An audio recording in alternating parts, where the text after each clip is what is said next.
Olá investidor, seja muito bem-vindo ao canal eMoney e hoje eu vou estar falando sobre o SNCI 11, o fundo de CRI da Suno. No vídeo de hoje eu vou falar sobre Suno Recebíveis Imobiliários, vou falar sobre os principais indicadores, os rendimentos, o portfólio desse fundo, o preço justo, uma análise gráfica, vou mostrar como comprar na prática e vou mostrar no final o meu portfólio, a minha carteira de fundos imobiliários. Se você gosta desse tipo de vídeo, clica no curtir, compartilhe com seus amigos e se inscreva no canal para receber notificações de novos vídeos. Bom, o Suno Recebíveis Imobiliários, né, o SNCI 11, ele tem a cotação atual de em cerca de R$100, o PVP, né, o preço aí sobre o valor patrimonial de 1, então a gente sabe que está num preço correto, não está nem abaixo do preço nem acima do preço, então quando a gente vê o PVP de 1, está um PVP interessante. O segmento de recebíveis imobiliários, né, o fundo aí de papel, investe principalmente em CRI, as famosas CRIs, né, que muita gente gosta. O dividend yield de 1,40% ao mês, no último mês, né, então um dividendo mais de 1% ao mês sempre é interessante. O dividendo ao ano não está tão interessante, tá? Quase 10%, tá? 9,61% ao ano, mas isso tem um detalhe, que esse fundo começou a distribuir rendimentos em outubro, então ele não tem ainda um ano. Provavelmente quando chegar aí no um ano, né, se continuar com o trabalho que eles estão realizando, provavelmente vai ser um fundo aí com um dividendo mais alto ainda que esses 9%. Uma liquidez diária de 14 mil, então existe bastante negociação na bolsa de valores desse fundo, então não vai ter problema de comprar ou vender, né? Seria um problema se tivesse aí 400, 200, né? Mas como tem 14 mil, é bem fácil de comprar e vender.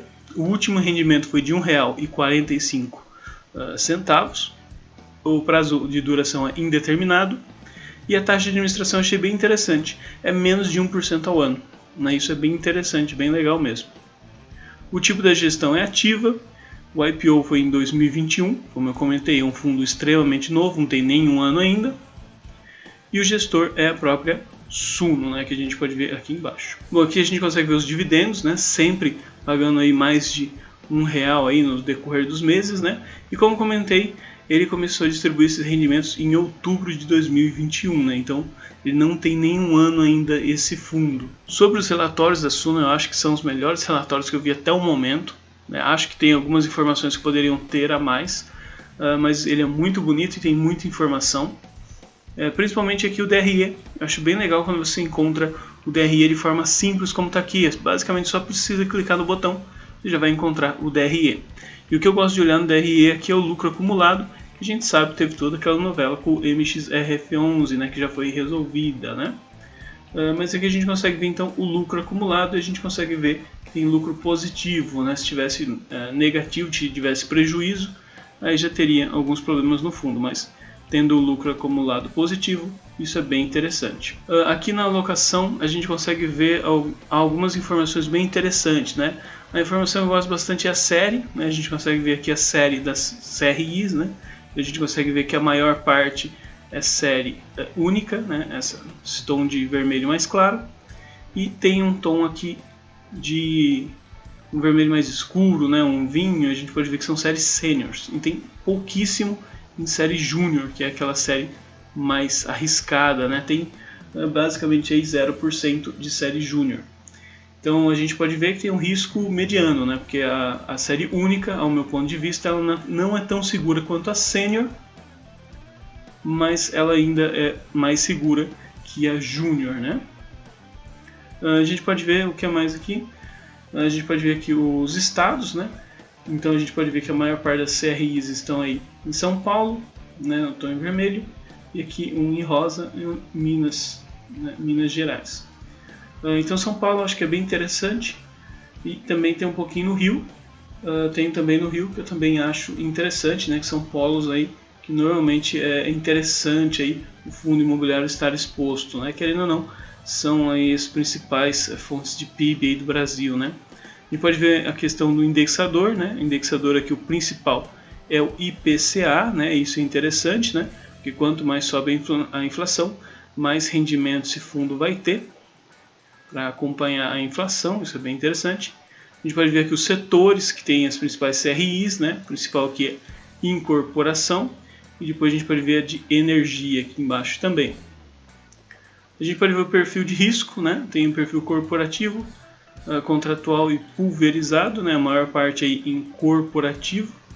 A gente pode perceber que 47%. Em questão dos ativos, a única parte que eu acho que poderia melhorar um pouco, porque você consegue ver a identificação, consegue pesquisar quais garantias eles possuem, né? Eu só não vi o LTV, né? O LTV seria bem interessante para a gente saber o nível de risco da garantia, né? Seria interessante também. Em questão de estratégia, eu achei bem interessante que eles têm um próprio ranking, né? Um rating aí basicamente deles, que assim a gente consegue saber o nível de segurança, né? No caso aí seria de A1 até o B, né? Seria A1, A2, A3, A4, A5, A6 e o B, que seria o nível de risco aí, né? Seria um rating interno, um ranking interno, né? E a gente pode ver que a maior parte aqui está no A3, né? Que segundo o ranking da própria Suno seria um meio termo, né? Não seria o melhor, seria aqui a terceira posição, né? Que a gente pode ver nesse ranking, né? Que eles colocaram aqui nos CRIs. Em questão do modelo de Gordon, eu fiz de duas formas e já vou explicar para vocês. A primeira forma, aqui à esquerda, eu acabei fazendo aquele modelo tradicional, peguei os dividendos, né, os rendimentos pagos aí no último ano, coloquei uma taxa Selic de 12% e o valor justo desse fundo seria apenas R$ 77, né? E a cotação atual está em R$ 102, então não faria sentido investir nesse fundo pensando que a Selic, né, que é a renda fixa, tem um valor mais interessante. Mas se a gente olhar o modelo de Gordon de uma forma diferente, né, eu acabei avaliando aí apenas os 8 meses, né? Então, se eu deixasse o meu dinheiro no fundo da Suno ou se eu deixasse na renda fixa, qual seria o rendimento, né? Basicamente, eu coloquei aqui 8 meses, né? Não coloquei os 12 meses, coloquei apenas 8 meses, que é o tempo que o Suno está distribuindo rendimentos, né, que ele existe, né? Então seria esses R$ 9,88. A Selic eu não coloquei de 12%, porque uma Selic de 12% seria 100% do ano, seria 12 meses. E o Suno só tem 66% disso, só tem aí basicamente 8 meses. Então eu coloquei a Selic como se ela estivesse rendendo 8 meses. Então se você deixar o seu investimento na Suno, ou se você deixar numa renda fixa, num CDB a 100%, num RDB a 100%, numa LCA, né, em qual investimento você preferir. O valor justo seria de 115. Já a cotação atual está em 102, como eu já comentei. Então faz sentido se a Suno continuar distribuindo os mesmos dividendos, os mesmos rendimentos. Só que a gente sabe que isso pode variar para cima ou para baixo. Então se você acredita no trabalho da Suno, talvez seja interessante pensando nesse valor justo. Já se você não acredita que a Suno vai conseguir manter esses rendimentos, talvez não faça sentido para você estar investindo. Olhando a análise gráfica, a gente pode ver que ele tem vários suportes aqui, né? Abaixo aqui de 102, aqui abaixo de 100, abaixo de 98. Então eu acho que é difícil ele valer menos que R$ 98, né? Eu acho que ele vai demorar algumas semanas ou alguns dias. Tem que acontecer uma falta de pagamentos muito grande aí do Suno, né, da SNCI 11. Então provavelmente vai ser difícil a gente comprar abaixo de R$100, né? Principalmente aí abaixo de 98. Vai ser difícil nas próximas semanas.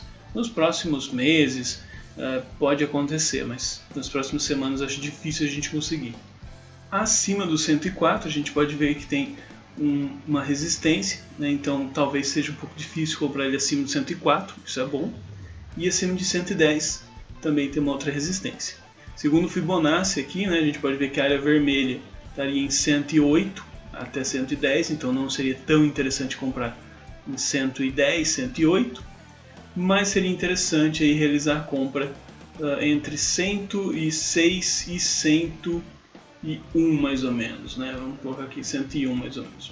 Então seria um valor mais interessante aí. Então está no valor, ok, está no meio termo, né? Não está nem no melhor, tá aqui embaixo, né, no 102.